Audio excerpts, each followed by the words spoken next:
We have Charlie Hurt. He is Washington Times opinion editor and Fox News contributor, and Deroy Murdock, Fox News contributor, senior fellow at the American Spectator contributor and at the Daily Caller. Gentlemen, thank you so much for being here. Our apologies to Robert O'Brien. I don't know what happened with his feed. How would you answer that question, Charlie? I mean, what the heck is going on with our Israeli policy? We're not giving them the stuff we're supposed to give them right now. Well, I think, the point that he just made, that he finished making, applies here too. When the United States projects a weakness around the world, we get taken advantage of, and really bad things happen. And in particular, when you're talking about hostages or anything else, whether you're talking about war or anything else, when, it was remarkable what happened in Israel literally weeks after we found out that the United States had paid billions of dollars for hostages from Iran. What happened? Iran proxies went and collected a bunch more hostages. That's how it works in this world. It's called opening Pandora's box, and it's always a mistake. There's one other thing, in deference to Robert O'Brien, I was going to ask him, because I know he's concerned about this. The administration focusing on Apple as a monopolizer with regard to smartphones. Meanwhile, Huawei, by the way, for some reason, once again, this administration wants to provide support for a Chinese company, one directly related to the Chinese Communist Party.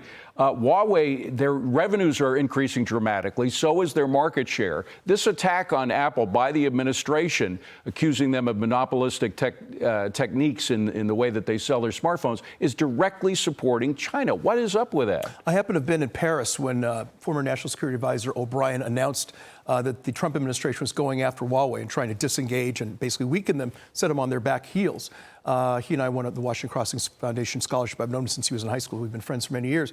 And under the Trump administration, the idea was to put Huawei, on the back burner, if you will. And now we see the other way around. It's like, okay, let's go after Apple and let's be good to Huawei. And you see a kind of a double game with Biden. And he's saying he might sign this bill that would limit TikTok, but at the same time, he's putting out messages on his campaign. But I got to ask the key question, Deroy. Is the Biden administration compromised? Because not only the relationship of Chinese companies with the Biden family, but also the history of Secretary Blinken with the China group that was involved with the Penn Center. I mean, there are all kinds of ways in which it could be compromised with China. What do you think? I think the best case scenario is that they give them the benefit of the doubt when they shouldn't. The worst case scenario is the Chinese have something on the Biden administration. They know that, and so they do whatever it is the Chinese want them to do. Let us stick with Biden for a moment and this fundraiser that they had, which, by the way, pulled in $26 million. It was, I'm told, the largest single fundraising event that we've ever seen in a presidential event. It could be eclipsed, by the way. Trump is going to be having his own fundraiser in Florida next week. It could be trumped by that. But in the advertisement that Biden put out, he called this a grassroots fundraiser. Now, what is grassroots about a $50,000 seat? Or paying $100,000 for a picture with Joe Biden and Bill Clinton and Barack Obama. He called that grassroots. There's the ad. There's nothing grassroots about it. And it is interesting because obviously, you always want to attack your opponent by going after his strengths and trying to undo his strengths. But the problem with it is when the Biden campaign tries to do that here, it has to pass the sniff test. And it very often doesn't pass. This does not pass the sniff test.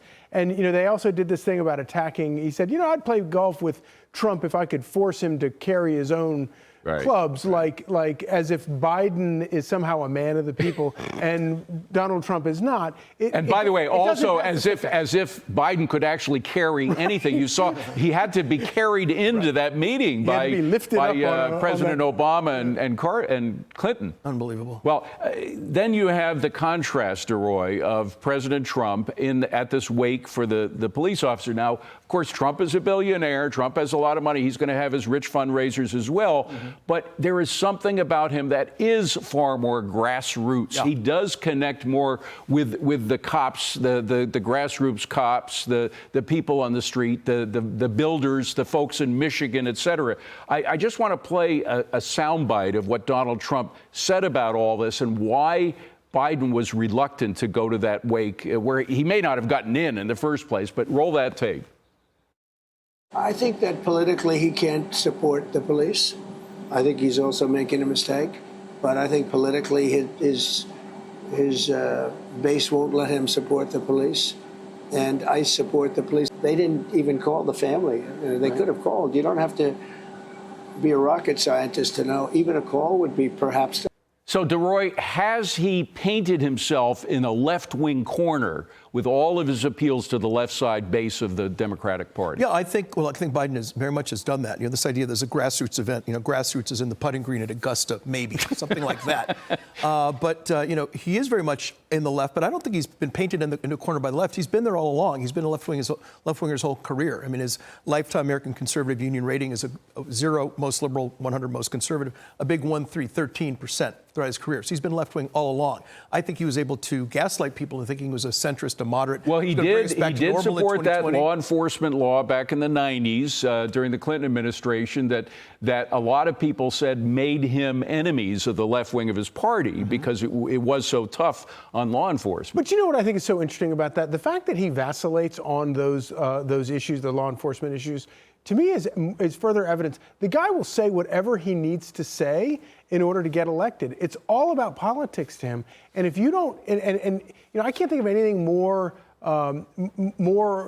difficult for people to swallow than watching a slain New York police officer, watching a wake for an officer, which happened as a direct result of Democrat policies in this city. We should mention one of the two gunmen was let out because of New York's no bail law, That's right. and that was supported by Governor Hochul, who was just essentially kicked out of the wake. She tried to go to the wake earlier this afternoon, was told in no uncertain terms not to be there, to leave. Yeah. She only spent 10 minutes there. That guy had 14 priors, I believe. Exactly. Yeah, and in a weird way, like if you really believed all that stuff, it would almost be better than a guy like Joe Biden, who has vacillated back and forth on these issues over his career. He doesn't even believe it. So it's like people are dying, they're getting killed, they're living in misery over the whims of Joe Biden, whatever he feels like at some given month. And remember, Joe Biden got into the White House largely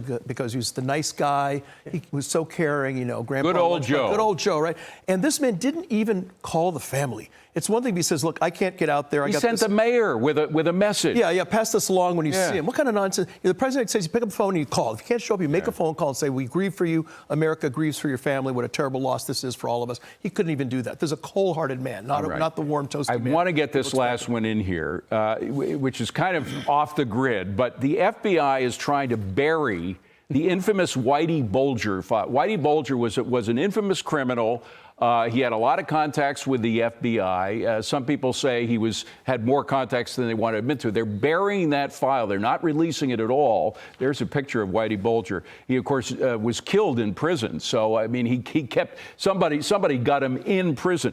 I'm just wondering about the deep state, Charlie. Oh, yeah. I know that phrase has been diminished as something, conspiratorial, doesn't really exist. If you know the State Department, you've seen the way the FBI's operated in the past 8 years or so, you know that there is a deep state. Are they planning something, an October surprise, such as we saw with the Russian collusion stuff? Oh, who knows? At this point, I would believe anything. I believe more in the deep state now than I ever did. I also believe in a lot more conspiracy theories than I used to because of these people. But because they turned out not to be conspiracy. The conspiracy. Yeah, exactly. Theories. Yeah, the difference between a news story and a conspiracy now is like, 3 months? Yeah. But it does raise a lot of questions. There were a lot of contacts. You had one FBI agent who went to jail, who was a handler for Whitey Bulger, and it raises a lot of questions about who else in the FBI had those contacts? Yeah. Were they improper? What are they hiding? Apparently something. Deroy, 10 seconds. Will there be an October surprise? There will be some surprise of one kind or another, I'm sure, and I hope it's nothing involving Whitey Bulger.